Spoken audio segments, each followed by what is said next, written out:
So I'm going to think about or talk about e-commerce and m-commerce in general a bit more, bringing us back probably more to what we were thinking about a bit this morning. And I work with Dave. We work for lots of companies, banks, M&Os, lots of organisations doing innovation, lots of new payments products coming to market. A lot of noise, I have to say. A lot of things going on that probably, they come and go. And so what I was wanting to do is just step back a minute and think about what really is the barrier to the barriers to e-commerce and m-commerce. What are the things that are stopping them from moving forwards?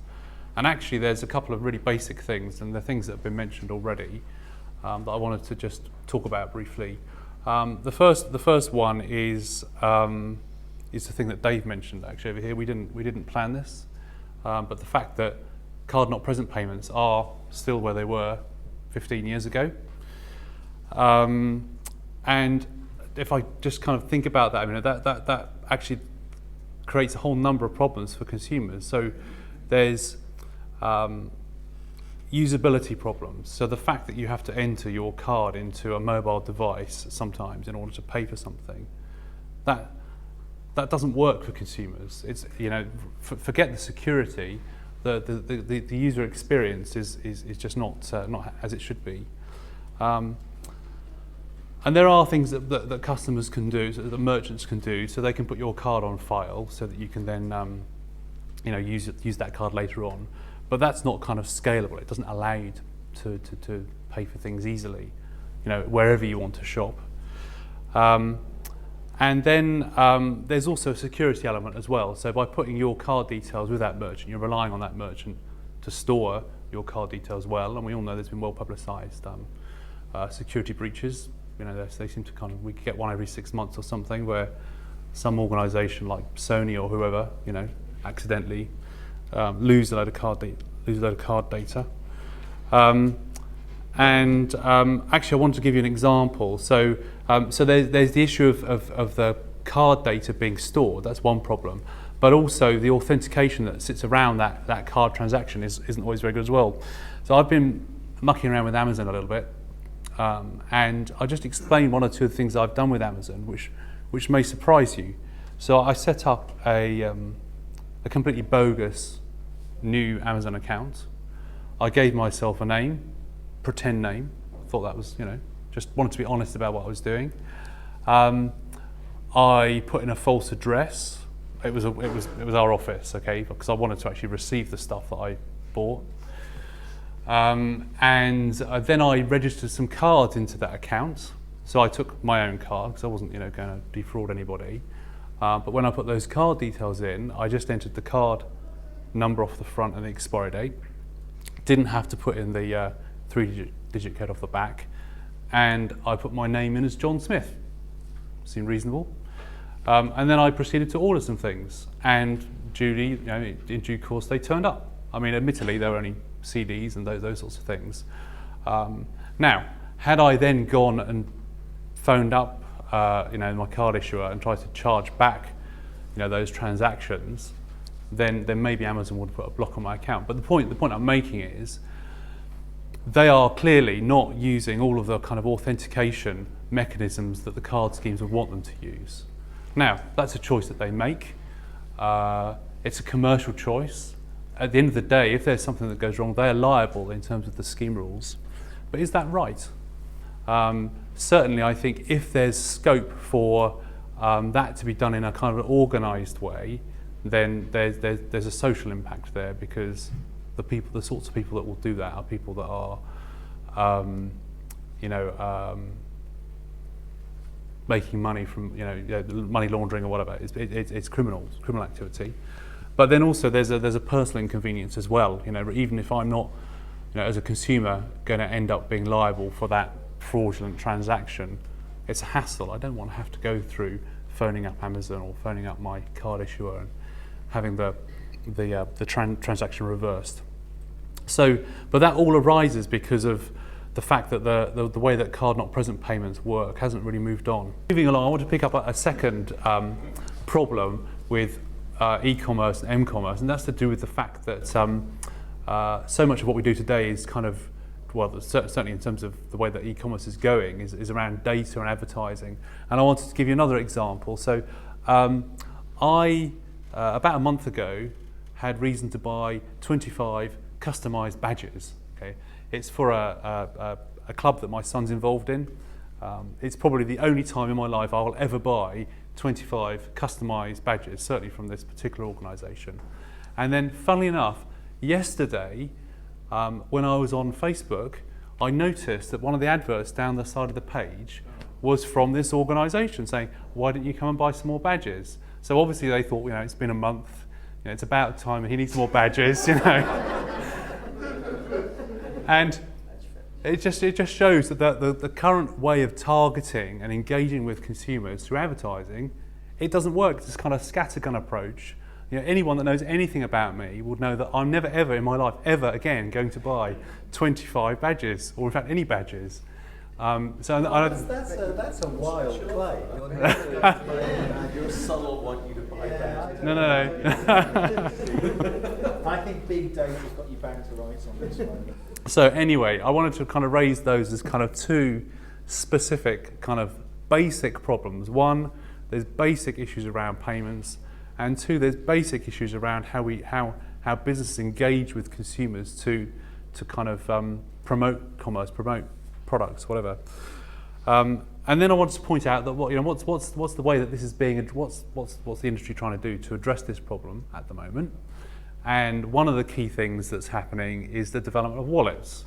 So we have projects on the go at the moment. So there's projects with companies like MasterCard, Visa, PayPal, all those organisations that have kind of payments-focused wallets.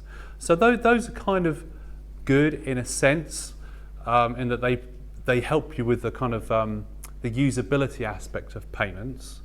But I wanted to point out the fact that actually a lot of those services, when you look at the way they're being implemented, at least to start with, they still need you to enter in a user ID and password, which I kind of find a bit odd. Really, I think this is we've got all this great technology. Why does it still come back down to that kind of lowest common denominator of security and authentication? And then the other kind of wallet that we're kind of involved in a bit as well is what some of the operators are doing. I'm thinking particularly of things like ISIS and Weave. And whilst there's a payments element to those as well, they're a very strong part of what they're doing is capturing data about consumers and trying to target consumers and maybe build what they call a kind of virtuous circle. And my question about that is really one which also links to what's been said a bit earlier today as well, is around the kind of the mentality behind that and who owns the data. Is it right that they should kind of build and compile this big data and then use it to target us? And we had the talk from David from Mindex earlier about how trying to turn that on its head. I'm not supporting one way or the other just at the moment. I'm just kind of raising the question that there is a big issue with how people are targeted, how their data is collected, giving them the right control, engaging with consumers, and wallets are trying to do that. At the moment, I think the jury's out as to whether they will do that in a way that's helpful and successful. And there's just a couple of other things I wanted to just mention. I kind of got a bit off piste here, I think because of the question earlier, but anyway, it doesn't matter. I think there's some kind of baby steps that we need to take. We always talk about the fantastic new ways of doing things, great ways of kind of providing a fully integrated experience so that whatever you're doing, wherever you are, it will work. There's some really basic things. Can we get rid of passwords? It's a really basic thing. It's interesting because we had the question earlier about, well, okay, if you put all your stuff into a personal data store, doesn't that become a kind of a single point of failure because you're reliant on that for everything? Well, hang on a minute, isn't that what a password is? Because people use the same password, on every single site. You have a single point of failure already. Let's not kid ourselves. So, resolving that problem, providing alternatives to passwords so that people have the tools to, in a basic way, manage increase I'm thinking about authentication here, but make authentication better. I mean, that's really what we should be focusing on first, I think. And then some of these other, grander goals, I think, come along a bit later. And then I was just going to ask at the end. So the kind of the title for today was about EID and government EID, and the question in my mind was, well, okay, does government EID help us in solving some of these commercial identity problems? How you control your wallet or how you give access to data. I don't know that it solves the problem exactly. I think government EID is targeted at a very specific problem, which is getting access to government services, but it's a start, and I think there might be ways that it can be useful. I don't think it's the entire solution to the problem, but I think we shouldn't, there's potential there to reuse it and to kind of build on that, and I think that's what we're trying to do a bit in OX with, I'm pointing at Andy at the back there, GSMA. Anyway, that's kind of what I wanted to say. So you think there's optimism for a different reason, which is because although this might not be, world-shattering, but it is at least a practical step in the right direction. I think if we can get, I have my own questions about how successful identity assurance program is going to be. I hope it is successful, but I think they're about to get to the point where the proof, that we'll decide, see whether it's successful or not, because they're about to enrol real citizens into this thing next year. If it is successful, then, part of the government's business case is driven around creating an identity marketplace. They need the commercial stuff to work as well for it to work in government. You've got to have both. You can't just have, if it's just a government ID, it will be a disaster because it will be something you use once a year or twice a year, and the IDPs will have invested millions and not get any return on it. So it needs to work in the commercial world as well. But I hope that actually you can kind of turn that around and say, well, actually, if this is a kind of a baby step towards where we want to be, which is giving people the right tools that they need.